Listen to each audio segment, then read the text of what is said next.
Hello everyone. सो ये questions आते हैं एग्जाम में, शॉर्ट क्वेश्चन में आ जाता है और ऐसे भी लॉन्ग में भी आता है। The Victorian compromise, and if you are studying English literature तो विक्टोरियन कॉम्प्रोमाइज़ तो पता होना ही चाहिए। और इसके लिए टू द पॉइंट आंसर क्या हो सकता है कि अगर हमें शॉर्ट आंसर करना है तो उसके लिए यहाँ पर मैंने ब्रीफली एक नोट्स लेके आई हूँ, so it will be helpful to you. So now let's get started. So इस एक्चुअली विक्टोरियन कॉम्प्रोमाइज़ क्या था? Claims of science and religion. You know that Victorian age जो है जानी जाती है for Tennyson, especially Tennyson, Browning and all. तो लेकिन Victorian compromise is associated with Tennyson. तो हम यहाँ पर इसमें पढ़ते हैं कि one of the major features of the age of tension was the rise of scientific spirit.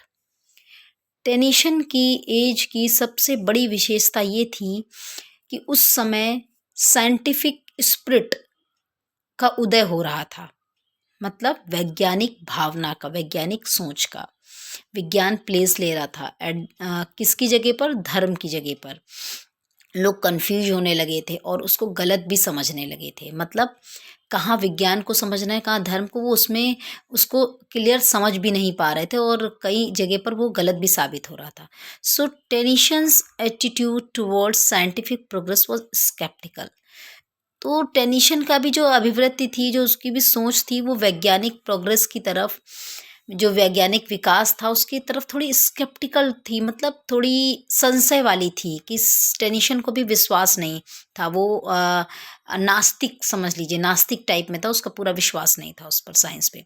Sometimes he spoke of science with impatience. कभी कभी तो वो साइंस के बारे में अधीरता से बोलता है, इम्पेशेंटली बोलता है। Sometimes he shrank back in डिस्मे before the immensities of science.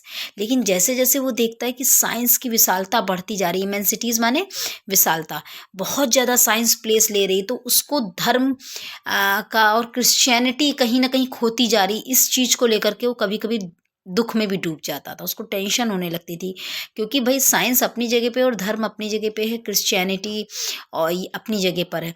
तो दोनों चीज़ें एक दूसरे को रिप्लेस नहीं कर सकती हैं। लेकिन अगर लोग उस चीज़ों को गलत डिफाइन करने लग जाएंगे तो प्रॉब्लम हो जाएगी। इनफैक्ट और मतलब वो देश के लिए भी हानिकर कारक होगा। तो in fact Tennyson swung between two extreme of science and religion. वास्तव में टेनिशन ना स्वंग मतलब अपने को झूलता हुआ पाता था, किसके बीच में? Two extremes of science and religion. दोनों झरनों के बीच में, एक विज्ञान है और एक धर्म है। तो वो खुद अपने को कभी कभी बीच में झूलता हुआ पाता था।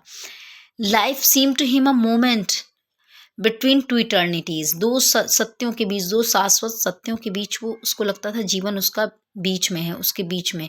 इसी को विक्टोरियन कॉम्प्रोमाइज कहा गया है। Claims of science and religion. In memoriam he says, अपने इन मेमोरियम में वो कहता है, जो टेनिशन का फेमस वर्क है, बट व्हाट एम आई, लेकिन मैं क्या हूँ? An infant crying in the night, रात में मैं चिल्लाता हूँ एक बच्चे की तरह। Infant crying in the night, an infant crying for the light. कभी तो रात में चीखता हूँ, कभी क्या होता है, एक जैसे बच्चा है, रात में क्या है, वो एकदम से चीखेगा, फिर लाइट जल जाएगी तब फिर लाइट के लिए भी चीखेगा, लाइट बंद होगी तो भी चीखेगा। एंड विथ नो लैंग्वेज भटक रहा है, उसकी कोई भाषा नहीं है, वो खुद स्केप्टिकल है, मतलब खुद संशय में है, सिर्फ चीखता है, उसकी कोई भाषा नहीं, उसको कुछ नहीं समझ में आता, ना ही कोई दूसरा उसको समझ पाता है। This was the cry not of tension. लेकिन ये सिर्फ क्राई टेनिशन की नहीं है, टेनिशन ही नहीं इस तरह से विलाप करता है, but alone, but of the whole generation, बल्कि पूरी जनरेशन इस तरीके से विलाप करे। मतलब लोग कन्फ्यूजन में हैं।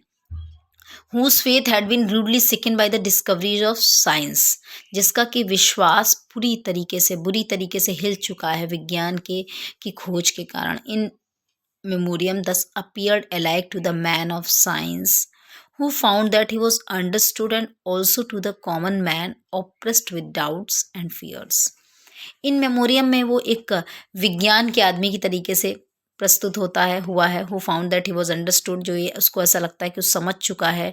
कॉमन मैन जो है ऑप्रेस्ड हो रहे हैं, मतलब उनका शोषण हो रहा है, डाउट्स एंड फियर के, संदेह और भय के साथ में। It gratified also the Orthodox who finalised finally assured that somehow good will be the final goal of it. लेकिन फिर वो अपने में संतुष्टि महसूस करता है इस ऑर्थोडॉक्स के साथ, इस कट्टर विचार के साथ, कि आखिरकार बुराई का अंतिम उद्देश्य यही है कि अच्छाई तो आनी ही आनी है। मतलब कितनी भी बुराई हो, लेकिन अंतिम उद्देश्य यही है कि अच्छाई होगी ही। Somehow good will be the final goal of it. And Tennyson was deeply impressed by the importance of the human mind before the eternal enigma of things. Tension पूरी तरीके से प्रभावित होता है ह्यूमन माइंड के महत्व को लेकर के, before the eternal Enigma of things, मतलब जो शाश्वत सत्य हैं, कि कैसे ह्यूमन माइंड दोनों की इंपॉर्टेंस को बैलेंस करता है। He was also keenly alive to the discoveries of science. वो एक जीवंत उत्सुक उदाहरण है डिस्कवरीज ऑफ साइंस का, कि किस तरह से साइंस प्लेस ले रही है, and at the same time passionately anxious to conserve the hopes of man. और उसी समय पर वो बहुत चिंता के साथ डूब जाता है जो मनुष्य की आशाएं हैं उनके बारे में सोचते हुए। He was thus peculiarly fitted to become the poetic interpreter of the spiritual unrest of the age. spiritual unrest मतलब जो आध्यात्मिक चिंता है, बेचैनी है, तो वो पूरी तरीके से फिट बैठता है और अपने काव्यात्मक रूप में व्याख्या करता है आध्यात्मिक बेचैनी की, उस युग में जो स्पिरिचुअल अनरेस्ट है उसका। It's two voices of faith and doubt. उस समय दो आवाज़ें होती हैं, दो चीज़ें प्लेस ले रही, एक फेथ है, एक डाउट है, एक विश्वास और डाउट, संदेह। He had glimmerings of evolution. Evolution means होता है विकास। उसके पास विकास की झलक थी before it was clearly enunciated by Darwin. जबकि ये जब डार्विन के द्वारा स्पष्ट रूप से इसको परिभाषित किया गया, प्रतिपादित किया गया, डार्विन की थ्योरी ऑफ इवोल्यूशन उसी समय आया। It also reveals of wondrous knowledge of astronomy. ये एक अद्भुत नॉलेज भी शेयर करती है ज्योतिष का। But against scientific materialism he always asserted his belief in God and immortality. लेकिन इस सब के साथ भी, बट अगेंस्ट साइंटिफिक मटीरियलिज्म, वैज्ञानिक भौतिकतावाद के विरुद्ध जाकर के टेनिशन ही ऑलवेज असर्टेड हिज बिलीफ, वो अस्वीकार करता है अपना विश्वास ईश्वर और अमरता में।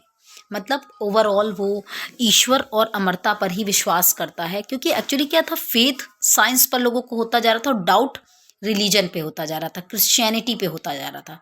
बट तो इसी को विक्टोरियन कॉम्प्रोमाइज़ का नाम दिया गया। And tension compromised all those things well. And उसने अपनी पोएम के थ्रू बताया भी कि ओवरऑल कितना भी साइंस आ रही सब चीज़ें हैं, बुराई का आफ्टर ऑल जो somehow good will be the final goal of ill. बुराई का जो अंतिम उद्देश्य यही कि अच्छाई तो आनी ही होगी।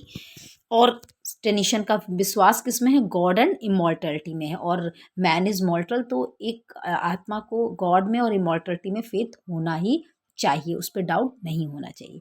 So that's it for Victorian compromise. And I hope कि आपको अच्छे से समझ में आया होगा, क्लियर हुआ होगा। ये बहुत ही अच्छा नोट्स है and you can write it where the question is asked. So if video proves you helpful, so please give the thumb of like and subscribe the channel if you haven't subscribed yet. So thanks for watching. We'll meet you with another video. Till then, take care. Bye.